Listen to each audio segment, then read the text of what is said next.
Ophir says, hello, Ben. Should the U.S. leave the UN? What are the repercussions of leaving the UN? Yes, the United States should defund the UN and leave the UN and bulldoze the building and build apartment buildings on it. Yes. Okay, the UN is a terrible idea. It was always a terrible idea.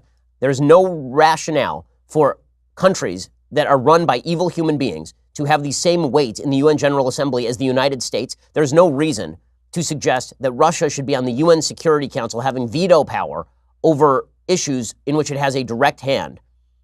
Direct negotiations with Russia are a better idea than the UN Security Council.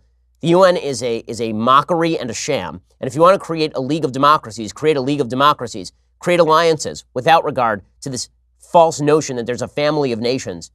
There is no family of nations. There are good nations in terms of leadership. There are bad nations in terms of leadership. To pretend that they are all on an equivalent plane is absurd. And that's why you see these ridiculous stories all too often with like Iran on the Women's Rights Council or something.